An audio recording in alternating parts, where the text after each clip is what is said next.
Praise the lord. प्रभु यीशु मसीह में मेरे सब बहन भाइयों को जय मसीह की।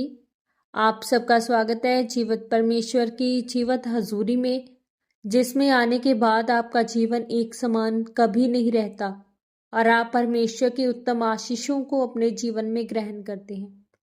आज की हमारी इस वीडियो में हम परमेश्वर के पवित्र वचनों को मेरी भविष्यवाणियों की पुस्तक में से पढ़ेंगे। ये पवित्र वचन परमेश्वर के दास प्रेरित डॉक्टर अंको यूसुफ नरूला जी के द्वारा लिखे गए हैं। पवित्र बाइबल के गहरे भेदों को इन वचनों के जरिए से बताया गया है।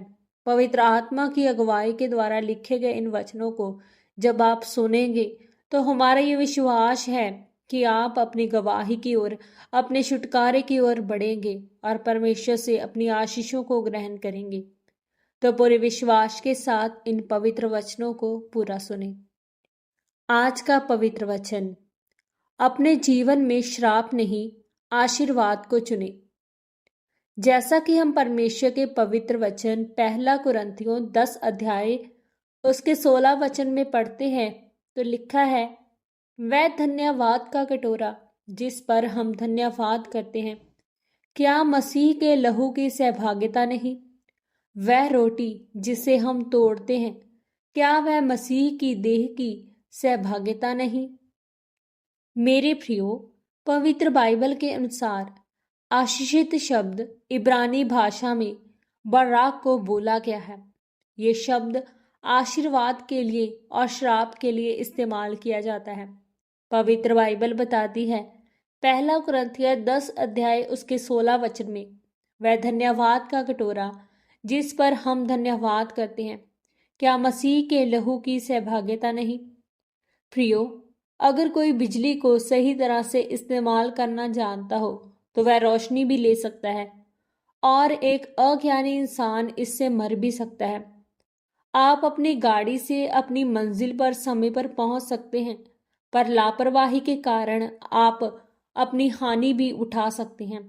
जब परमेश्वर ने कहा, वह धन्यवाद का कटोरा यानी प्रभु भोज, ये आशीर्वाद का कटोरा है।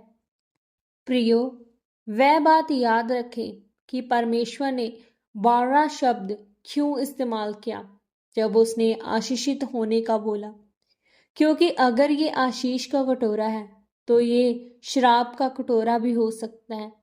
इसलिए प्रेरित पौलुस ने कहा, जो कोई अपने आप को बिना जांचे और परखे प्रभु भोज लेगा वो उस लहू का अपराधी होगा। उस समय अमीर और गरीब अलग अलग रहते थे।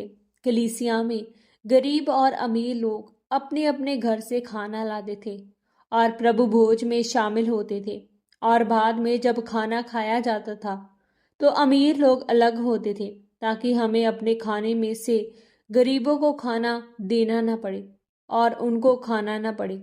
इस कारण पौलुस कहता है, अगर तुम अपनी आशीषों से अपने संगी भाई को शर्मिंदा करते हो तो प्रभु भोज के लहू और देह के अपराधी हो। आप प्रभु की मेज के भोज को आशीर्वाद का कटोरा भी बना सकते हैं। आज के समय में चुगलियां करना, गलत भावना रखते हुए किसी को नीचा करना, ऐसे काम करने के विषय में पवित्र बाइबल कहती है कि तुम अपराधी हो।